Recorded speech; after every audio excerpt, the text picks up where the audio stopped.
Good morning, YouTube. Okay, so it is an absolutely gorgeous day and a perfect day to look at this bike. Alright, so the bike, the last time the bike was on the road was in was 16. So last year she rode, so it can't be that bad. I removed the side cover. Is Andrew helping Dudder out? Andrew, say hi. Hi. So we got the factory toolkit. Everything was there. Your wrench for your what do you call it? Your wheels and stuff, and your the neck. The factory wrenches, factory 2 types of screwdriver, number 2 and number 3. The spoke wrench, which is kind of hard to find, and the plug wrench, all there. Was missing the little metal wire that comes over here, but the bike has no keys, so that's a problem that we have with the bike. There's no keys, so I'm gonna try to finagle one of my keys. I got all my. This is the key to my bike. Oh, that's the key you're looking for? No. Oh, hold on. Come on, I'm not gonna get that lucky, am I? Okay. And get the seat up. Sometimes if you finagle the key a little bit, you don't want to go too much on because they'll what do you call it there? You can ruin the key. You ruin the lock. We don't want to ruin the lock. So let's see if we can. Oh, I got it. Alright, oh wow, look at that. Seat's in amazing condition. And it has a battery. Nice little 6-volt battery. And you don't step on that stuff, okay? I wonder if we can get that key to fit in the ignition. I wonder what the tank looks like on the inside. All kinds of questions. It's like Christmas time. Yep, hold on. Let's see if we can get this tank to... Come on, I'm not going to get that lucky, am I? Hold on. Try it the way I did it before. On the other lock. We're going to have this bike keyed.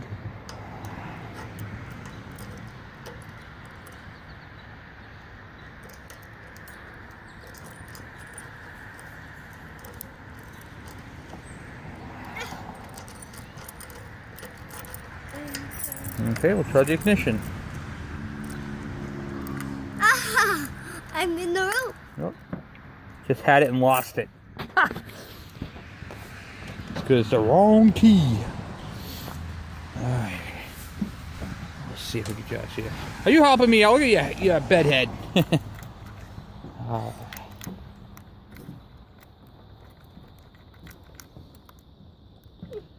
this thing up to the right spot. Yep, got it. Oh, yeah.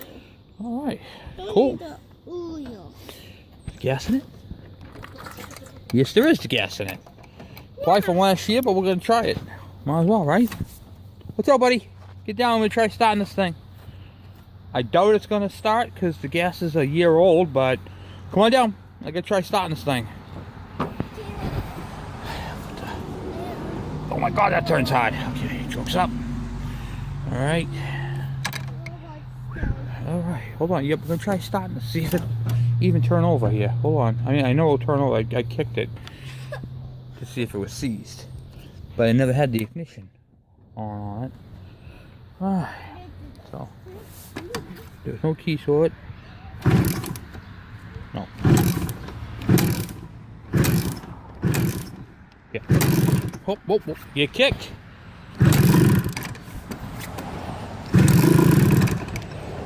Ooh, it ran. What the hell are the odds of that?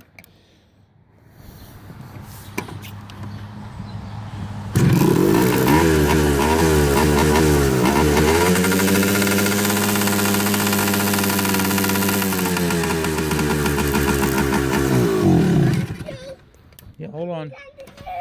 Oh yeah, this thing is not liking that. Now, before we go any further, let's try tightening up that kickstart before we ruin it. We use one of these factory wrenches. Tighten that up. A loose kickstart can ruin the spline. It's easier to replace this than that. So, what's up, buddy? I'm going to try starting it again. Come on down. Come on down? Yep. If it likes to run on choke, I'm going to let it run on choke.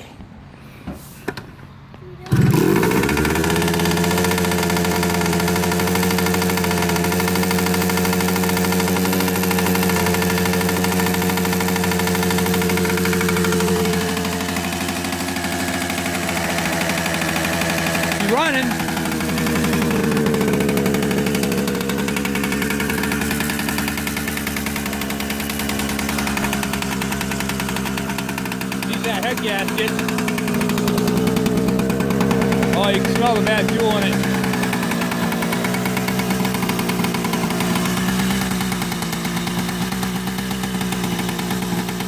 Oh yeah. Definitely bad.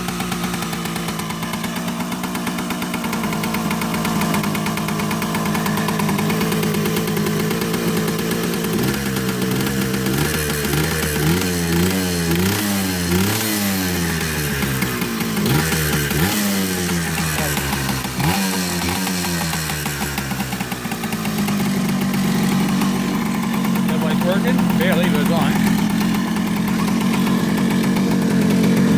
Wow. That fired right up. For the most part, I mean, for sit for a whole year.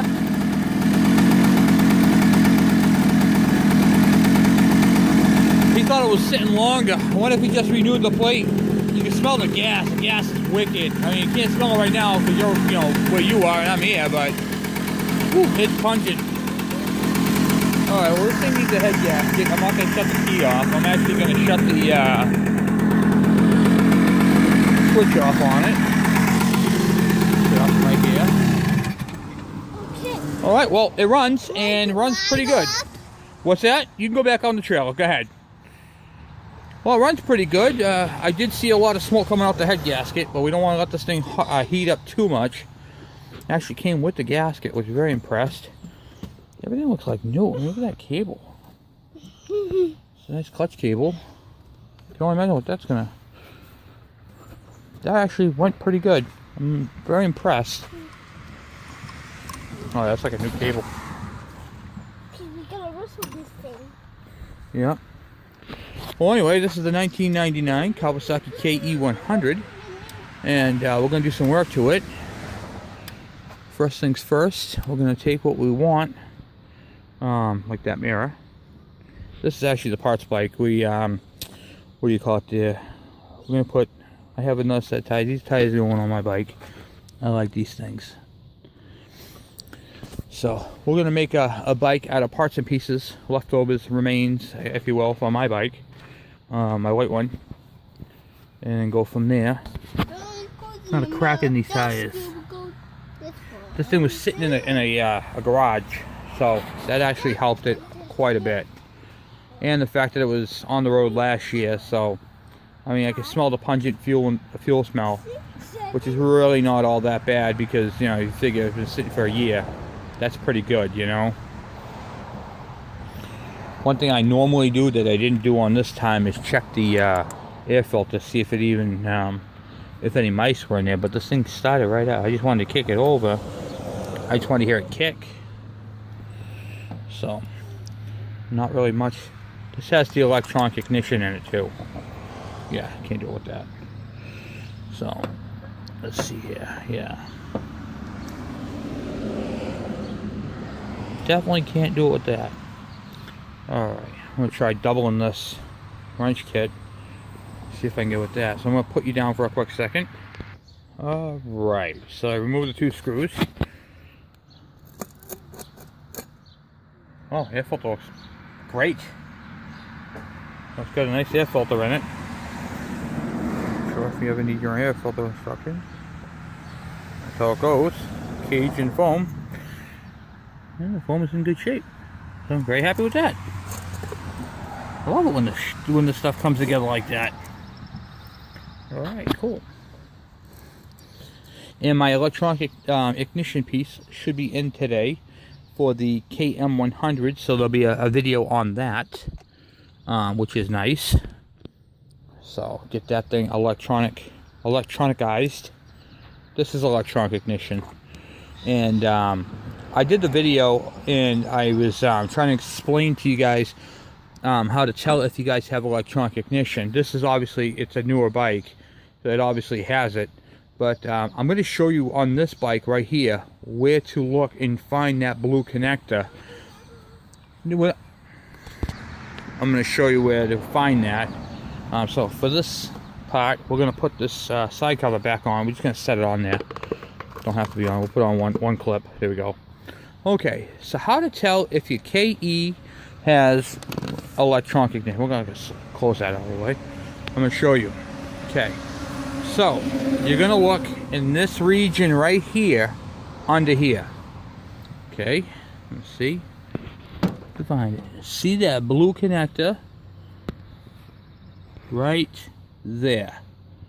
That blue connector right there is your electronic ignition connector. Right above the air filter, that's where they are on all of them. You can see it from both sides. I got you on magnify right now. You can see it better. But you can see it right up in here. That's a blue wire right there. We don't want that. We want the connector is actually, you can't see it from the side. Yep, so you have to look on the other side. Sometimes you can see them on this side, but go with the my original. You can always see the connector from this side. That's definitely the way to go. You can always see it from the side. So that blue connector is your electronic ignition connector. If you have that on your bike, you have electronic ignition.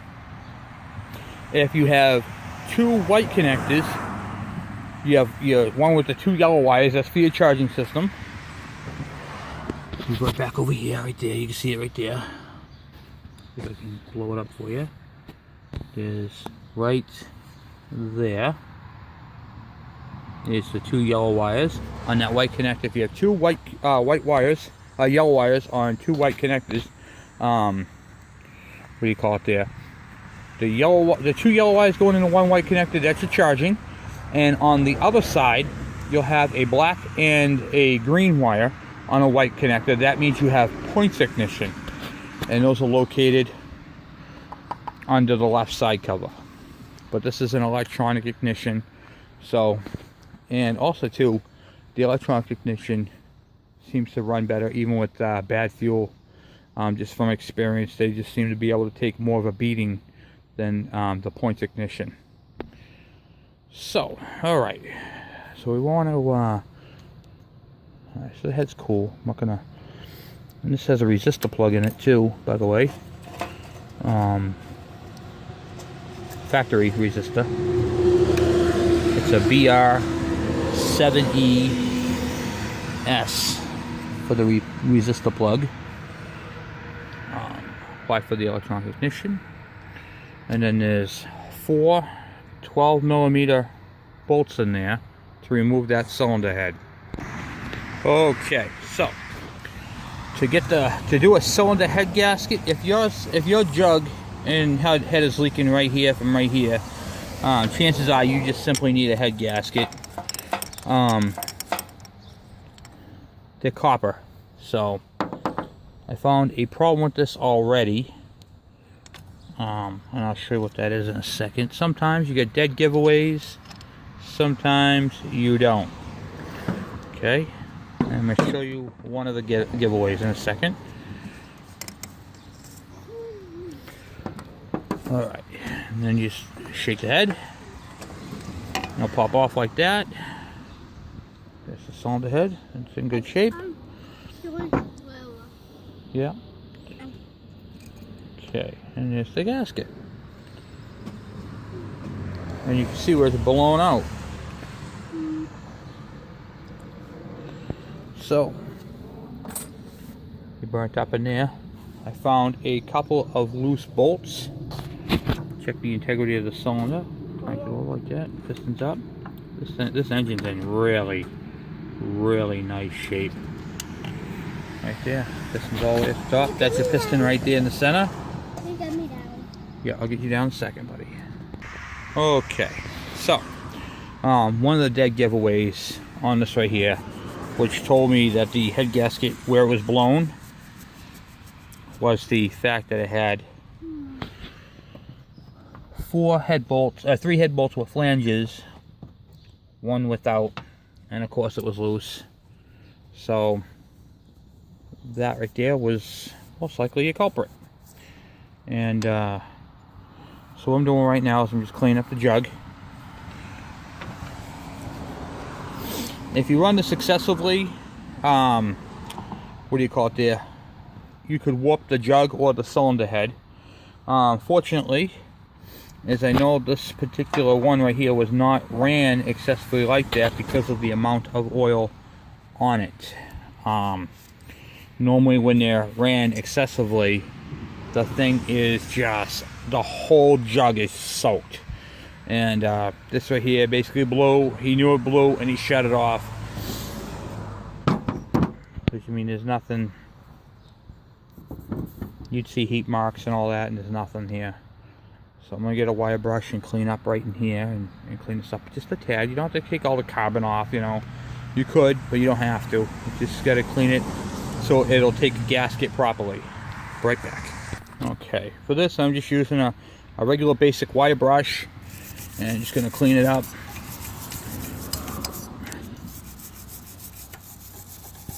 I bring the piston up to the top so nothing gets in it. See how nicely it's cleaning it up? You can even go over the top of the piston if you want to and just keep cleaning it. But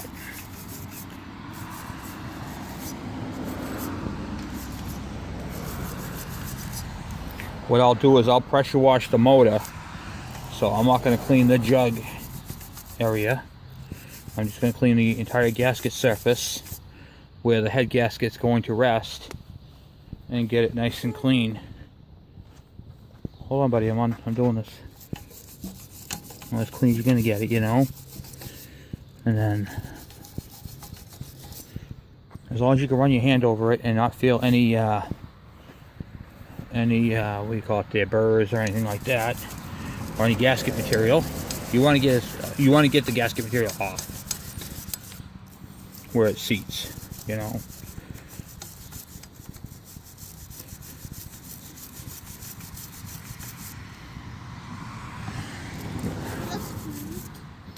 Sometimes you might have to use a razor blade. You might have to grab one.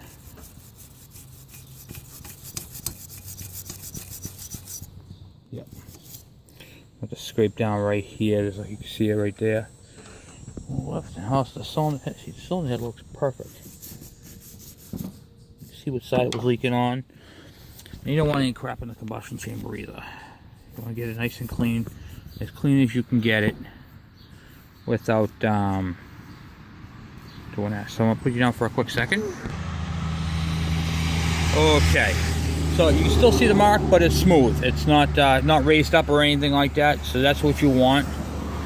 And then there's a little pit right there, but it's so far on the edge, it's not gonna matter. Looks like an imperfection the way they cast it, to be honest with you. Okay, so we got the new head gasket right here that came with the bike. So we're gonna put this on. This goes on one way. Okay, if you flip it over the other way, there is an offset to it. Okay, then you take your new cylinder head right here, or your old cylinder head, I should say. You set that right on there. Boom, just like that. Sets that on there. And then what we're going to do is we're only going to use 3 bolts for now. I'm going to go and see if I can find another head bolt in my kit before I torque it down. But the torque specification for this head is 16 foot-pounds. I'm gonna leave the spark plug off so I can't start it. It's very important you do that because you don't want to start one up missing a head bolt, considering there's only 4 holding it on there. So just winding them in by hand.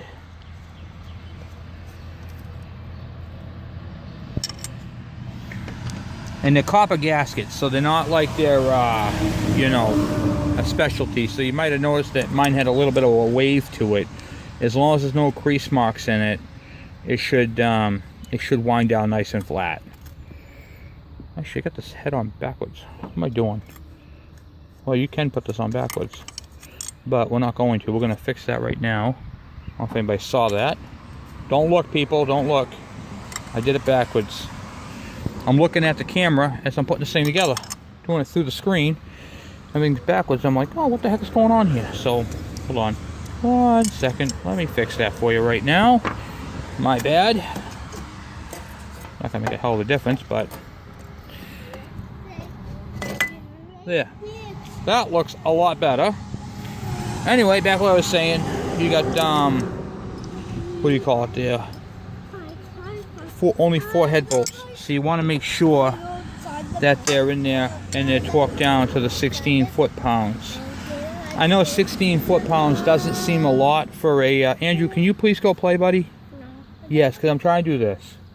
So it doesn't sound like a lot, but it is a lot because they're on a stud. And the stud, I know it doesn't seem like a lot, but you're twisting the stud, so it's got like a torsion to it. It actually ends up being like, I don't know, 17, 18 pounds, you know. Alright, so I'm leaving that socket right in there. I'm going to see if I have a bolt for that, which I know I do someplace. I think it's on another parts motor. And the older G4 motor I have has the flat washer, lock washer, and nut. And that's not a head nut. Nope, nope, nope. So that's not going to work properly. That'll take care of the head gasket. And the bike came with the light in the back. So I'll pop that off, leave that up. I want to take that off. And yep. So that's pretty much what that's how you do a head gasket. So I'm going to finish this. So I'm going to see if I can go find a bolt for a nut. So I'll be right back. Okay, YouTube. Alright, so I found, just went in the house, grabbed another head bolt, the proper one that this bike requires, with the flange on it. I'll put that in its last spot.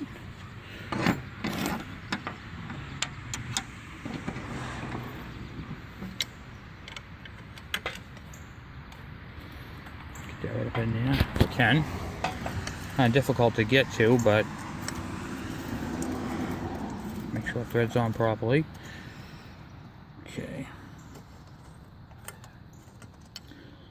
This one seems to be having some difficulty.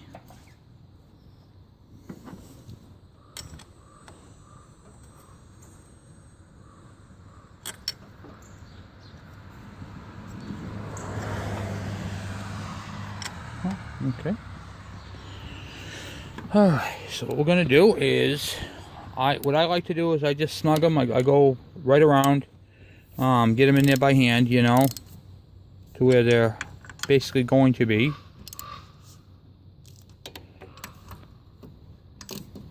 I don't crank on them, I just walk them in. I know what you're going to do is you're going to feel them, okay? These back two head bolts should be sticking through the same distance, and that's how you know if you got them seated in properly. This one here still don't like the way that feels, and then the other three can be torqued and just happen to be on that corner. So right back, I'm going to take that back off and inspect it.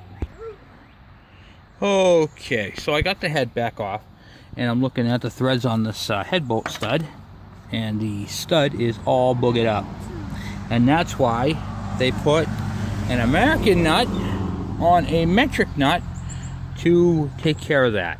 So what I'm going to do is I'm going to extract it and then replace it with a another stud from another motor. So basically these things right here extract pretty fairly simple. Put a pair of vice grips on them and give them a crank out and they'll come right out. So alright, so what we're going to do is going to remove the boogered stud right on here. It's moving. Oh, got the police coming by on the marker. Alright, there we go. On this right out of the motor. This is why these videos come in handy, because they got the tips and tricks to show you how to do these type of things. And you know, they cross-threaded it and it blew out the head gasket. Who knows why they took it apart, probably to clean the carbon. And alright buddy, hold on, let me get this off. It's a long, tedious, drawn out process. This stud is deemed junk, so I'm gonna take it completely out. And I don't rethread these. These get thrown away. Whenever you're messing with major components, throw them away.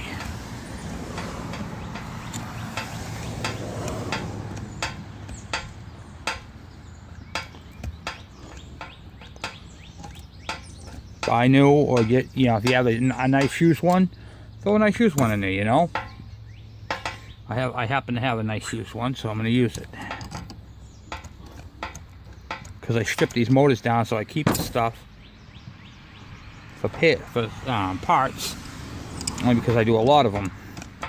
You can run a thread chaser over it if you want to, but this right here was so banged up, I think that if I ran a thread chaser over it, it would cross thread it from the get-go, you know. So we got the new stud right here. Slide that in. Make sure you want to be able to turn this thing at least 2 to 3 times prior to putting it in. If you cannot do so, then you want to stop. So what I'm going to use is I'm going to use 2 head bolts.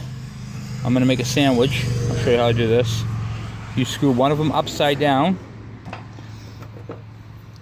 You're going to love this. Oh, wrong size wrench. Hold on. Using the factory wrenches. Might as well, right? Got them. So what I'm going to teach you how to do is make a sandwich, okay? I'm going to turn this all the way in. And coincidentally, the stud is also going to be torqued to 16 pounds. So, that's a convenient thing. This here's going to walk it all the way in. I got to clean up the threads on this one too, but they're not boogered. So we'll get this wound in. Set into place. Feels good going in.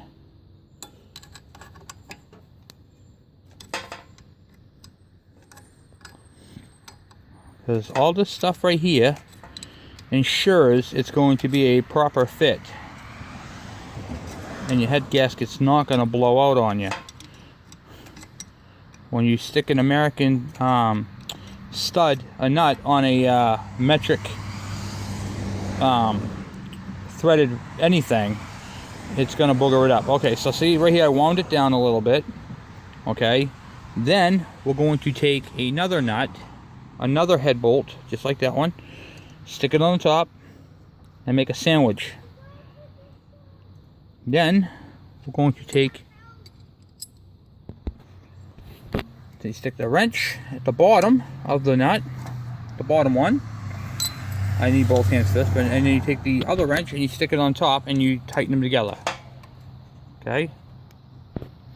Like, see if I can do it with one hand. Okay, now it's done like that.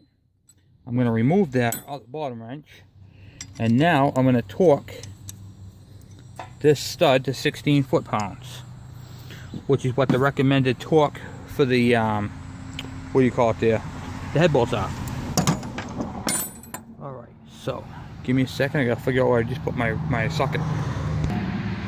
Okay, left it in the head. Alright, so basically just gonna wind this in until she hits 16 foot-pounds on the scale here. And then the stud will be torqued. I know 16 pounds doesn't sound like a lot, but it actually is. We're at 14 now. We want to ensure a good, proper, what do you call it there, seat.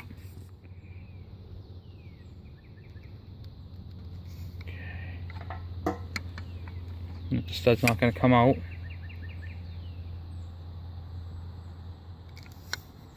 See, that's it right there. Okay, so then we're going to reverse what we just did. Okay, we're going to reverse it. We're going to take that off. It's the studs all the way wound in. You shouldn't be able to back them off or anything like that. And you know, go by feel. If it feels like, you know, it's not going to go all the way, these don't really have to be torqued down to 16 pounds. I try to get them as close as I can. The reason for that is the stud. They'll keep going into the block. So basically wind them in till they're tight, really, really tight. I didn't get 16 pounds out of this, and I know specification says 16. I got this thing at about 12, and that is actually tight enough, because what happens is once you get these things, if you over tighten them, you're going to pull the threads right through the block, and that's just, you don't need to do that. You don't need to wind that in that tight. So we got it in there as far as we're going to get it. You turn the motor over, no studs are hitting anything, so we're good. And then what we're going to do, we're going to back this GM nut off and then take it apart. So hold on one second. Okay, so we got that off. Unjammed it, took the nuts off. We're going to wipe that all down again for any crud that might have gotten onto it. Make sure it's all the way around the studs. Everything's nice and cool. Cool like a cucumber. These 3 studs right here have been in the box. This one has not for been a while. It's been a while since it's been in anything. So what we're going to do is we're just going to throw a little lube on it. Put that on there. Move them all.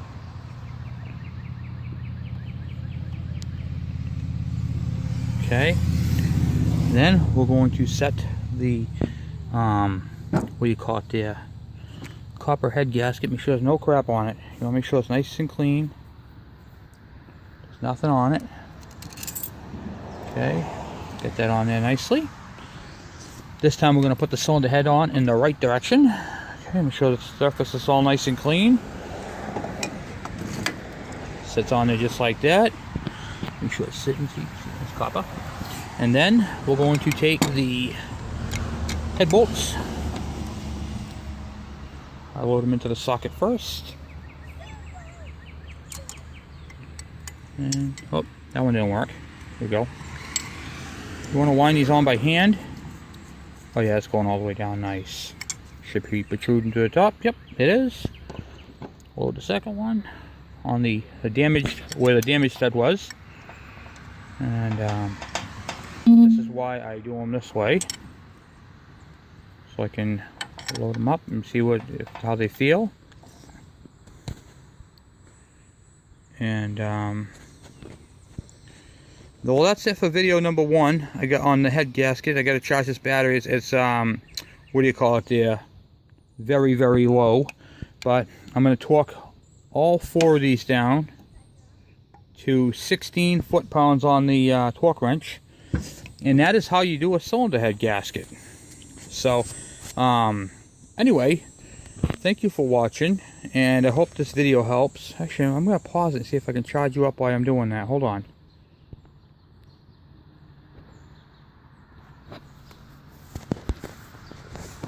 No, it won't let me. It wants me to stop. Okay, well anyway, thank you for watching, and please subscribe. All right.